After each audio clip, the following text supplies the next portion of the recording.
Welcome. No, they're people, not a peephole. Oh, hello chip dippers. Welcome to another Quick Bites, a retro recipe without the usual bells and whistles.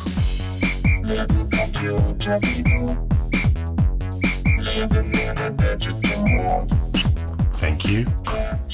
Hello, Puppyfractic. It's Perryfractic. I was talking to the dog. Upstaged again.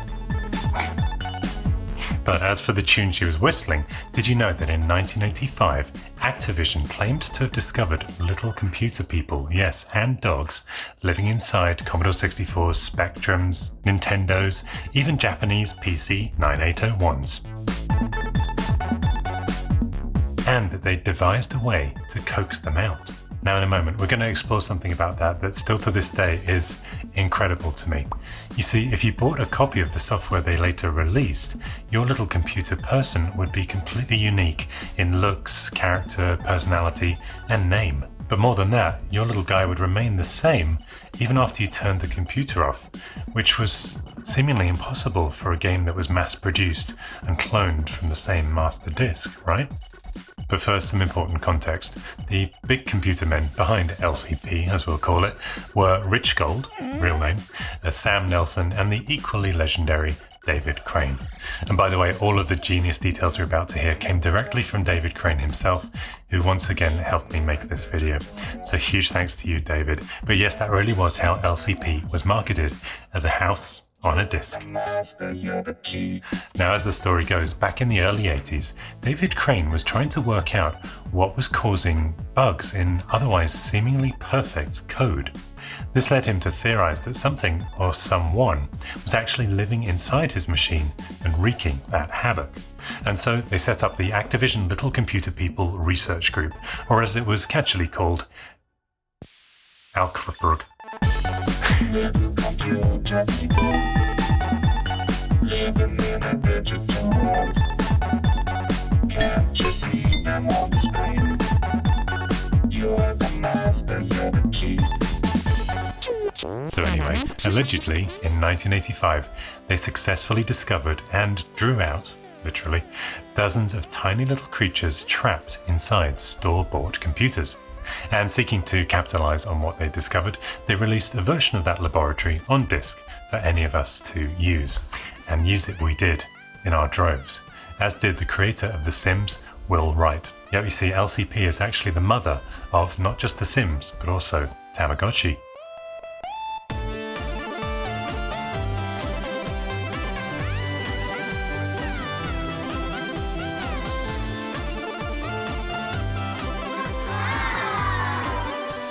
So after booting your house on a disk, which comes with its very own deed in the box, you're presented with this empty house. But what you might not know is that that was originally the Ghostbusters HQ from David's other game, Ghostbusters. I suppose you could say it was the foundation for this house. Anyway, from there, the LCP will basically entertain himself.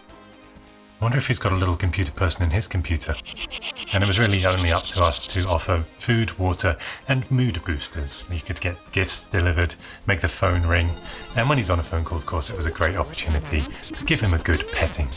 And speaking of pets, don't worry, yes, you could get dog food delivered for the little puppy too. And if you were lucky, your LCP would write you an intelligent, context-aware letter explaining his current feelings and needs. But things were to get much cleverer.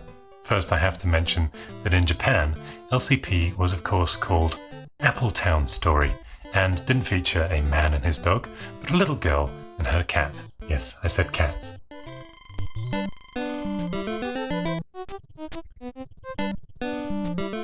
Kawaii. But yeah, everywhere in the world, this game got rave reviews. And it even gave me some psychological trauma back in '85, as I recounted briefly in this lockdown livestream. What happened was I would load up my little computer person and I would go to school, and my friends basically had to give me therapy because I was so worried about my little guy back home. And I would be at school for, 8 hours, and just couldn't wait to get back home. And of course you would lose the game on the tape version because there was no save option, so you had to leave it on all day. Thank you. reassuring me after that. By the way, if you want some great little computer boards from just $5, I recommend PCBWay! Because as we all know, PCBWay stands for Puppyfractic could be whistling at you, doesn't it? Now, whilst these creatures being real might just have been clever marketing, I said might, don't quote me on that, what was very real was that yes, every single little computer person in the world was unique. But how? Well, close your ears and block your eyes if you don't want the secrets spoiled. As David recounted to me, every LCP started life as a pseudo-random value comprised of 4 8-bit numbers. And those 4 numbers were used as a seed for what's known as a polynomial counter. And that counter specified your LCP's name, facial features, clothing, and personality traits. We'll save polynomial counters for the maths YouTube channels while we explain the cool retro tech behind it. What David did was work with Activision's production team to modify the actual firmware of the high-speed disk duplication machines to have each of them write an incrementing serial number on each and every disk. And that serial number held the seed value that we just saw. And with combinations of 255 values for all those attributes, including the name, which by the way David recalled typing in from a 1001 Baby Names book, I think it is safe to say that there were no 2 LCPs alike in the whole world. But things get even cleverer. First, as you played the game, there were these transitory states that would change. Just as in real life, you'd get more hungry, tired, and such like, the game recorded these values too. And obviously you'd want those states preserved when you turned off the computer and then came back to it later. Now this is easily solved by just saving the game to disk. But there's one problem. With the Commodore 64, whenever you write to disk, it turns off the sprites. And this means that your little computer person could suddenly vanish. And that could be really traumatizing for a 12-year-old that was lovingly caring for their LCP. Or for a 47-year-old. Oh, did you have a nice walk? No, we're not going for one. Anyway, if you play the game, watch your disk drive light whenever your LCP goes to the loo, the toilet, what do you call it? John? Yeah. Toilet breaks were actually clever excuses for saving the current state of your little guy to 256 bytes on the disk. If he's off the screen anyway, the player's none the wiser. So clever. But guess what? Things get even more clever. Yeah. You see, here's Zap64's review of the game, and a really fun diary that Gary Penn and Jazz Rignall did, writing about their experiences with their LCP, until Gary killed him. But don't worry, there was a solution for that too. David set up an LCP hospital program on a special Commodore 64 at Activision's customer services office. And so if you accidentally killed your LCP, you could send it, or the disk, back to the hospital. And that special Commodore 64 had an equally special 1541 disk drive that was modded with that same firmware that the original disk duplicators used.